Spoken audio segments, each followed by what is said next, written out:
안녕하세요. 성교문학 낭독 44번째 시간입니다. 성교문학 감동. 나를 울린 시드머니 목사님. 참 더운 날씨다. 나는 에어컨도 선풍기도 없는 공간에 있었는데 핸드폰에 카톡이 하나 들어왔다. 누구일까 하고 확인해 보니 교회 건물 구입을 위한 시드머니라면서 100만 원을 처음 보내주셨던 권목사님이셨다. 그런데 카톡 내용을 읽어가다가 나는 그만 가슴이 먹먹해졌다. 그리고 곧이어 울음이 터져 나왔다. 주변에 아무도 없는 공간이라는 것을 인식하자 나는 마음 놓고 울 수 있었다. 결국에는 통곡이 되어 엉엉 울고 또 울었다. 곧 땀과 눈물이 뒤범벅이 되었다.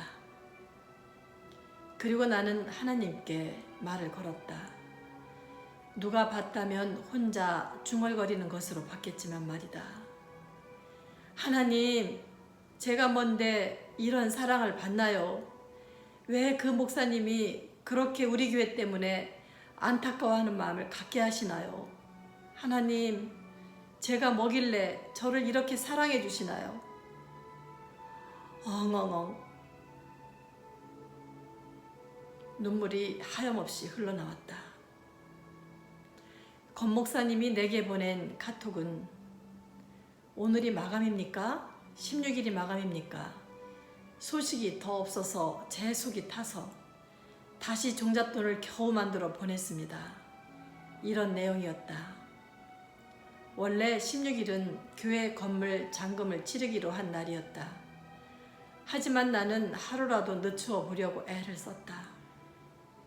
벌써 두 번째 잔금집을 연장 신청을 했다. 건축회사는 찜찜해 하면서도 연장해 주었다. 그런데 연장 기간은 은행과 연관해서만 연장이 가능한 것이다. 나에게 대출을 해주기로 한 은행은 8월 20일에는 대출을 반드시 일으켜야 한다는 것이다. 아마 대출 신청을 한 후 한 달 내에 대출 기표를 해야 하는 규정이 있기 때문일 것이다. 그래서 겨우 4일을 더 연장해 두었었다. 권 목사님은 전에 16일이 잔금 마감일인 것으로 알고 있었다. 그런데 내가 연락이 없자 목사님이 더 걱정이 되셨던 것이다. 그래서 넉넉지 않은 사례비에서 또 100만 원을 만들어 보내주신 것이다. 처음에 권 목사님이 시드머니라고 100만 원을 보내주셨을 때 나는 시드머니가 생기다라는 제목의 글을 썼다. 그리고 말미에 성경구절 네 떡을 물 위에 던져라 여러 날 후에 도로 찾으리라 전도서 11장 1절 말씀을 적어 넣었었다. 그러자 권 목사님은 목사님 기가 막히네요. 8월 설교를 전도서 11장 내 식물을 물 위에 던지라는 말씀을 준비하고 있는데 그 말씀이 가슴에 꽂혀서 목사님이 그 말씀을 하시네요. 준비하는 그 말씀에 충실해야 말씀을 전할 때 주님께서 성도들에게 역사하시리라 생각하며 드린 겁니다. 정말 날짜가 얼마 안 남았는데 기도하겠습니다. 이처럼 순수하게 말씀에 성실하신 권 목사님이었다. 그런데 잔금 날짜가 다가오자 나만큼이나 고민이 되셨던 모양이다. 다시 종잣돈이라며 100만 원을 보내주셨으니 말이다. 지난번 보내주신 시드머니는 16.5배가 되었다. 그런데 이번 시드머니는 훨씬 더 위력이 있을 것 같다. 어쨌든지 나는 그렇지 않아도 울고 싶었는데 권 목사님이 끼친 감동을 빌미로 실컷 울었다.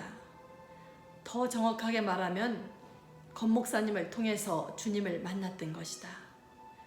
나의 현재의 고민과 힘듦을 보시고 위로와 사랑을 주고 싶으셨던 예수님이 권 목사님을 통해 나타나 주셨던 것이다.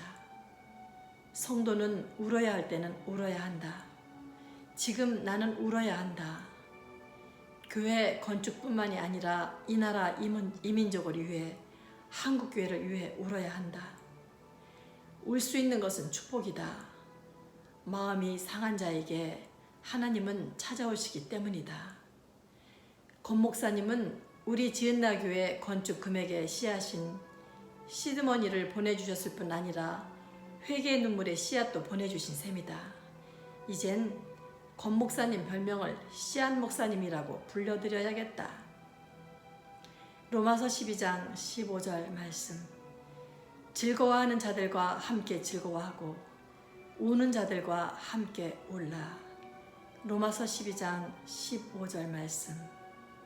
성경문학 낭독 44번째 시간이었습니다. 이제 저는 45번째 시간에 여러분을 만나 뵙도록 하겠습니다. 여러분 안녕히 계세요.